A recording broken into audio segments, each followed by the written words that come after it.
Hi, I'm Richard Randall, and welcome to Your Real Estate Voice with Barb Schlinker, the owner of Your Home Sold Guaranteed Realty. This is the weekly radio show that informs and educates you on how to buy or sell real estate with Colorado's Real Estate Authority.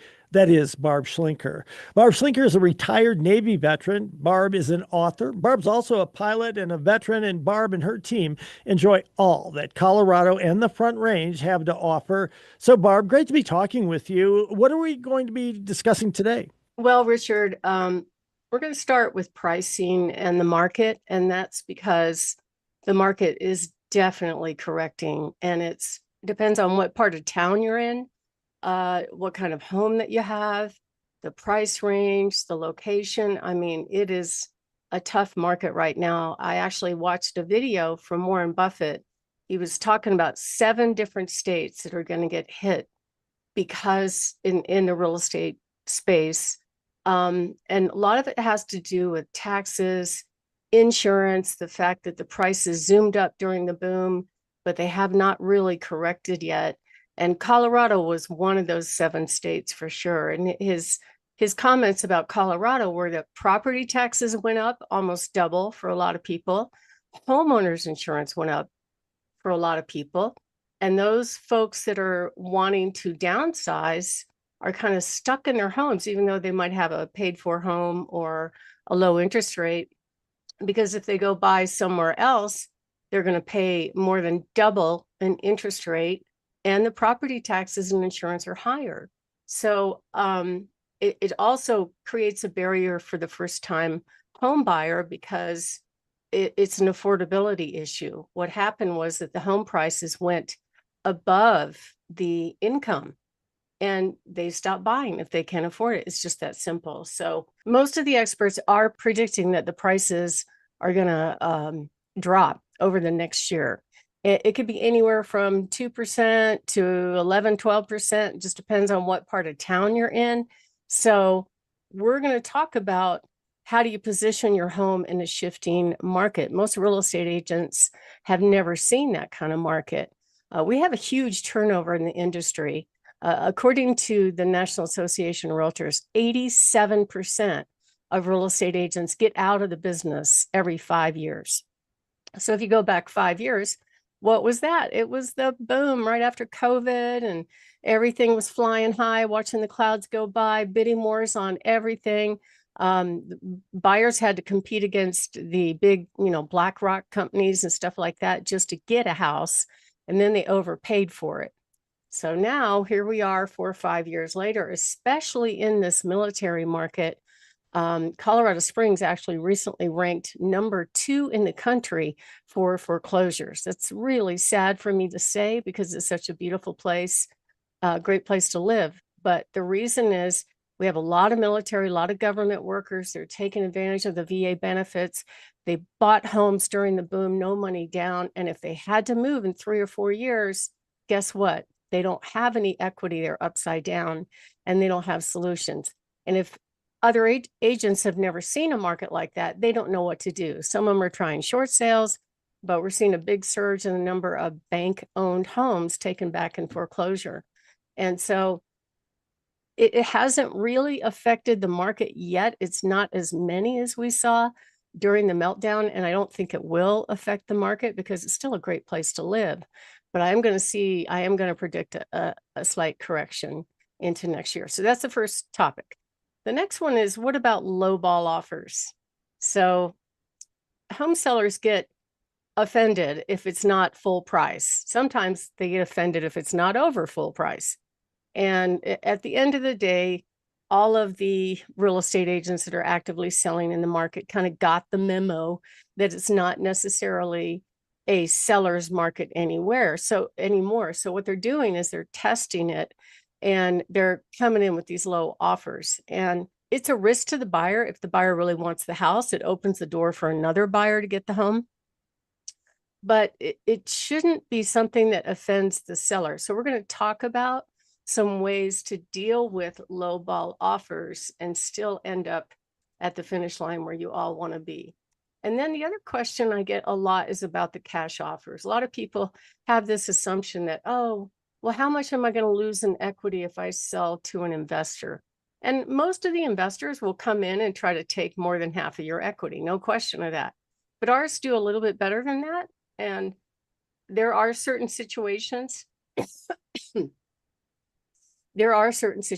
when a home seller might want to opt for that for various reasons. So we'll go into that discussion and talk about why home sellers want the certainty of the cash buyer that is not going to blow up the deal at the last minute like a lot of real estate agents try to do. And the very last topic we're going to talk about is, what is the purpose of doing a pre-inspection on your home if you're selling it?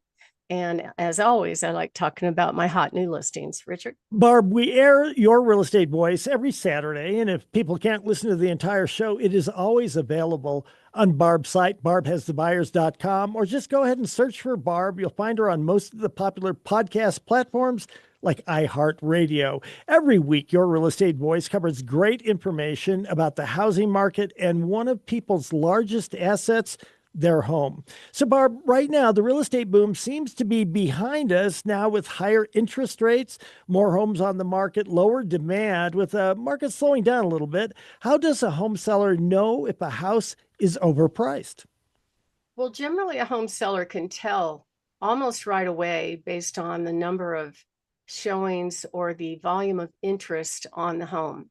And it's really very expensive for home sellers to overprice the home, especially if they just put it on the market at a high price that's not working and sit there and don't make a change. All the while, the market values are correcting and going lower underneath them. That can really, really affect what you thought you were going to get when you sold your house. So it's not a great idea to overprice a home at any time. And we can help people in any kind of market. My name is Barb Schlinker. I'm the broker owner of Your Home Sold Guaranteed Realty and the host of the show, Your Real Estate Voice. And what we're talking about here is, how do you know if your home is overpriced? Well, the market's going to speak back to you very, very quickly in the form of interest and showings and requests to see it. Now, I don't care what kind of market it is. I don't care how many showings you get. Not everybody's going to love your home and make an offer. If you get more than 2 at a time, count your blessings. That's a good thing. That will kick us into high gear mode and play mom against dad and try to get the most money for your house. But at the end of the day, the predictions are the values are going to continue to drop into 2026 unless we see a big change in interest rates. Now, I will tell you, during the government shutdown, it really kind of shut down real estate sales for a while too, because there's so many government workers around the Colorado Springs area. So a lot of people are kind of playing wait and see, or maybe they just didn't have a paycheck to make that move. But as soon as that ended, I did see a pickup in sales. I don't think the distressed sale market is going to have any impact at all on this real estate market, except that you've got sellers like builders who they're in the business of building and selling, right? So if they can't get the price they want, they do one of two things. They either incentivize the heck out of the house and offer the buyer all their closing costs and upgrades and fries with that too, low interest rates, everything to get them to buy their home versus buy a resale home. So if you're in an area where you have a lot of new construction, you have to take that into consideration in your pricing. If you overprice a home and you've got that kind of competition, I can tell you these builders are really good at getting a buyer in their doors and showing them their beautiful models, and they look so good and they smell so good. They make it so easy for them. And then boom, they're buying the new construction and not your house. But we've got some headwind. Colorado Springs was ranked number 2 for foreclosures in the entire country recently. Now, it's not like the meltdown. However, there's more and more of those, right? That means there's more and more homes that are going on the market that traditionally are priced below similar retail sales. And ultimately, it could drive prices down. And you'll be able to tell almost immediately when you go on the market if the price is right. You can tell by the number of showings that are requested. You could tell by the number of views and saves on Zillow to some extent. But if nobody wants to see your home, there's one of two problems. Either it's a marketing problem or it's a pricing problem, because the buyers eliminate homes online. Their first showing is online. All the buyers will tell you, I found the house, my real estate agent didn't find it. They say that all the time. That's just how the industry is designed these days. Basically, the listing agent has the heavy lifting of presenting the home to the market to get the buyer to say, hey, I want to see that one. And usually another real estate agent might bring their buyer into your listing to go look at it, and hopefully they'll want to make an offer. But if they don't like what they see, either with price or condition or marketing, they won't come to see it. It's just that simple. So, that's why you have to be really, really careful about who you hire to get your home on the market, because some people can make a lot of mistakes. I look at homes, I do property values every single week for home sellers, and I'm quite shocked in many price ranges that I will see some really bad marketing, simple, stupid stuff like pick the laundry up off the floor, get the junk off the counters. It's things that should be real estate 101 that a lot of these agents either just don't do or don't care. And it's a problem. So you have to really defend yourself when you're presenting the home to the market, to make sure that have one of your family members go look at it and go, hey, tell me, would you go look at that home if you were shopping for a home right now? And if not, why not? Because a lot of times, the homeowner may not see it. I can tell you just from going on listing appointments, typically the first time I'm in the house, I have these rose-colored glasses over my face. And, I'm thinking, oh, great, I'm going to help somebody else sell their home. And I naturally overlook the flaws. Well, buyers are not doing that. So you want somebody that's really critical to take a look at your home and tell you what they think and make that correction as soon as possible. So if you are thinking of making a move, give us a call, 719-301-3900, or go to barbhasthebuyers.com. Richard. So, Barb, we're discussing what home buyers and home sellers, for that matter, can expect with the real estate market as we go into 2026. You've got a ton of resources. What are they predicting?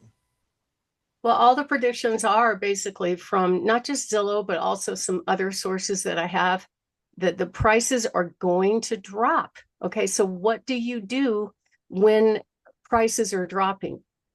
We have a solution for that. We know exactly what to do in order to get you an offer right now. Typically, the average days on market are going over 100 days, almost all the counties around the Front Range.